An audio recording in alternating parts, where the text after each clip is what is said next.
সৃষ্টি আর্ট একাডেমির পক্ষ থেকে সবাইকে জানাই আন্তরিক অভিনন্দন এবং তার সাথে আমার আগের ভিডিওটা দেখার জন্য অসংখ্য অসংখ্য ধন্যবাদ এবং অনেকেই কমেন্ট করেছেন যে পাসপোর্ট ছবির ওপর টিউটোরিয়াল দেওয়ার জন্য।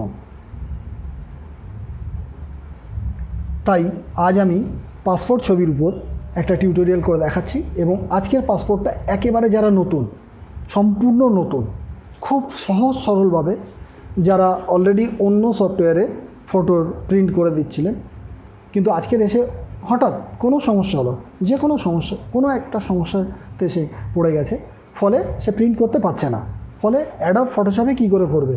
তো আজকের অ্যাডব ফটোশপে খুব সহজ সরলভাবে আমি একটা টিউটোরিয়াল করে দেখাচ্ছি।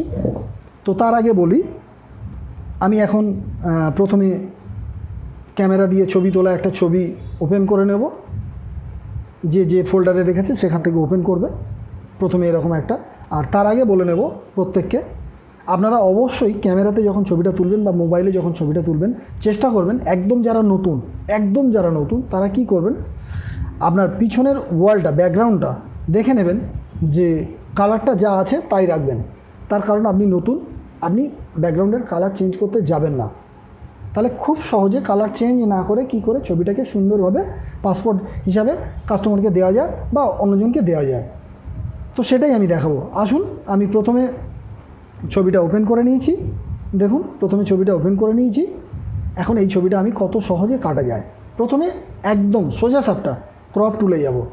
দেখো এদিকে টুলবার আছে, বাঁদিকে টুলবারের ঠিক বাঁদিক থেকে 3 নম্বর টুল ক্রপ টুলে গিয়ে আমি মোটামুটি একটা চোখের আন্দাজে আমি এখান থেকে কেটে নিচ্ছি। এটা টেনে দিলাম, ড্র্যাগ করলাম। এরপরে চতুর্দিকে এবং চতুর্দিকে চার কোণে দেখো এগুলোকে ধরে আমরা মুভ করতে পারবো। আমরা কেমনটা নিতে চাইছি এখানে আমরা একটা অ্যাডজাস্ট করে দিতে পারবো। আজকের খুব সহজে কি করে করা যায় সেটাই দেখাচ্ছি। দেখো আমি মোটামুটি একটা নিলাম, নিয়ে আমি এন্টার মারলাম, এখান থেকে ক্রপ করে এন্টার মারলাম, কেটে ছোট হয়ে গেল। দেখো ছোট হয়ে যাওয়ার পরে আমি এখন মুভ টুলে চলে গেলাম। এরপর আমরা এই যে টাইটেল বার আছে, ছবির টাইটেল বারে রাইট ক্লিক করলাম। রাইট ক্লিক করার পরে আমরা ইমেজ সাইজে যাব।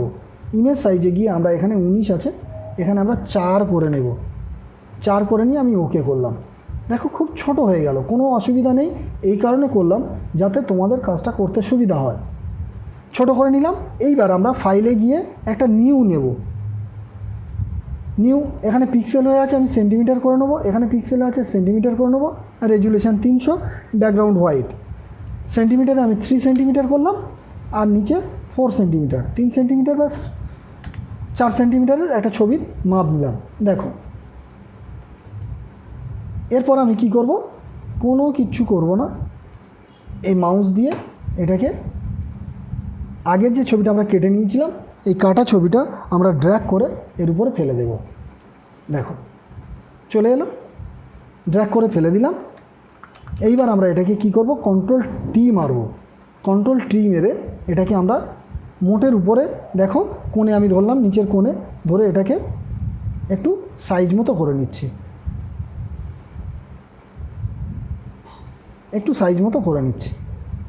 তোমাদের দেখানোর জন্য আমি খুব সহজে কি করে করা যায় সেটাই একটু দেখানোর চেষ্টা করছি। এটাকে এন্টার মারছি। তাহলে আমি কি করলাম, শুধু ড্র্যাগ করলাম, ড্র্যাগ করে এখানে নিয়ে চলে এলাম। আনার পরে আমি কন্ট্রোল টি মেরে এটাকে সাইজ মতো করে পাশে দিয়ে দিলাম। এবার আমার হাত নতুন, আমি কি করব, আমি এটাকে ঠিকঠাক সরাতে পারছি না। ধরো এদিকে সরাতে গেলে, ড্র্যাগ করে যদি সরাতে যাই, দেখো আমার ছোটো বড় হয়ে যাচ্ছে। কোনো দরকার নেই, আমি ছোট বড় করব না।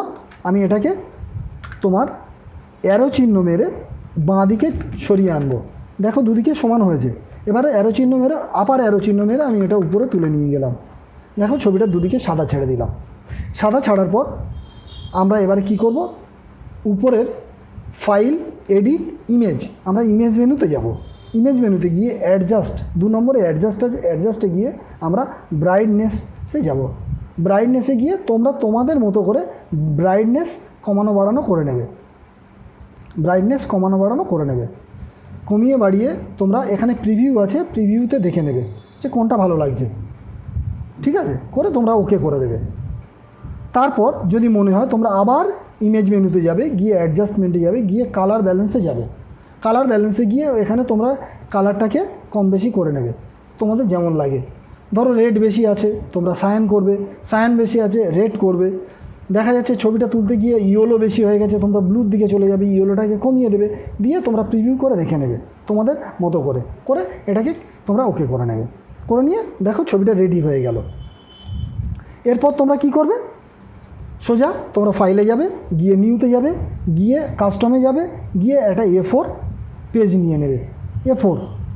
A4 পেজ, দেখো A4 পেজ নিয়ে নিলে, নিয়ে ওকে করলে, করার পরে A4 পেজটা একটু সরিয়ে আনো, আর এর টাইটেল বারে দিয়ে এদিকে সরিয়ে আনলে, এনে এই যে ছবিটা তোমাদের রেডি হয়ে গেল ড্র্যাগ করে এখানে দিয়ে দাও। দেখো আবার ওখানে A4 পেজে আমরা দিয়ে দিলাম। তোমরা প্রিন্ট করার জন্য দেখো এই নিয়ে বাঁদিক থেকে 3 অ্যারো দিয়ে, প্রথমে ডান অ্যারো দিয়ে, রাইট অ্যারো দিয়ে আমরা 3বার ক্লিক করলাম, করে এটা ডান দিকে সরালাম। আবার কি বলে নিচের অ্যারোটা ক্লিক করে আমরা আবার ডাউন অ্যারো ক্লিক করে আমরা আবার ওটাকে 3বার মেরে নিচে নামিয়ে নিলাম। এরপর অল্টার চেপে ধরে এদিকে কিবোর্ড থেকে অল্টার আর মাউসের পয়েন্টার দিয়ে ড্র্যাগ করে আবার সেমভাবে তোমরা, এখানে ভুল হয়েছে, নতুন করে নিচ্ছি।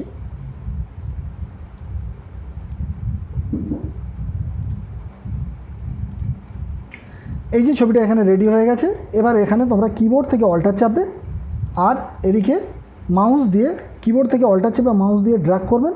ড্র্যাগ করার পরে এটাকে আবার ওই সাইজ মতো আপনাদের মতো স্পেস দিয়ে এটা রেডি করে নেবেন। সেম আবার আপনি এদিকে একটা করে নিলেন। দেখুন এইভাবে আপনাদের পছন্দের মতো বাড়িয়ে নিচ্ছেন, যার যতগুলো প্রয়োজন ততগুলো এখানে আপনি সাজিয়ে নিচ্ছেন। নেওয়ার পরে আপনারা যেভাবে প্রিন্ট দেন সেইভাবে প্রিন্ট দেবেন। দেখুন এইভাবে ছবি রেডি। দেখুন আপনার 6খানা ছবি এখানে রেডি। আপনি 6টা 4টে আপনি যেভাবে প্রিন্ট দেন সেইভাবে প্রিন্ট দেবেন। প্রিন্ট দিলে ছবি রেডি হয়ে যাবে। আজকের আমি খুব সহজভাবে এখানে ফটোশপ থেকে পাসপোর্ট ছবি করা দেখালাম। এরপরে ব্যাকগ্রাউন্ড কালার কী করে চেঞ্জ করতে হয় পরের ক্লাসে আমি দেখাবো। আজকের ক্লাসে এই পর্যন্ত। কার কেমন লাগে কমেন্ট করে জানাবেন।